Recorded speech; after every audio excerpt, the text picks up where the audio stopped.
నా పేరు సిద్ధి లక్ష్మి అండి. మా తమ్ముడి దగ్గరే ఉంటున్నానండి. నేను మా తమ్ముడికి పనిలోకి వెళ్తుంటే నేను క్యారేజీ పెట్టి పంపించానండి.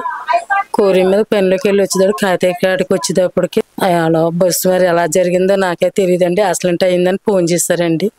ఫోన్ చేస్తే అమ్మాయిని సెండ్ పెడితే వెళ్ళండి. ఈ అమ్మాయితో నోరునెత్తి కొట్టుకుంటాం మేము వెళ్ళామండి.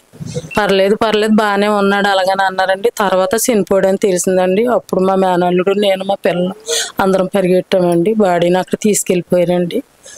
తీసుకెళ్ళిపోయి మర్సనాడు ఇచ్చారండి. అంతలోకి మా అమ్మాయి ఏమో దుబాయ్ నుంచి వచ్చిందండి.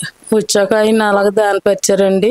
చిన్న అమ్మాయికి వివాహం చేసుకుందామని అనుకున్నామండి. చాలా బాధలో ఉన్నాం మేము. ఒక అమ్మాయికి చేసామండి పెళ్ళి. అమ్మాయికి అవ్వలేదు.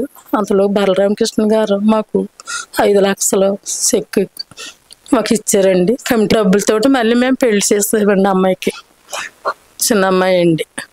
ఆ అమ్మాయికి పెళ్లి చేసామండి.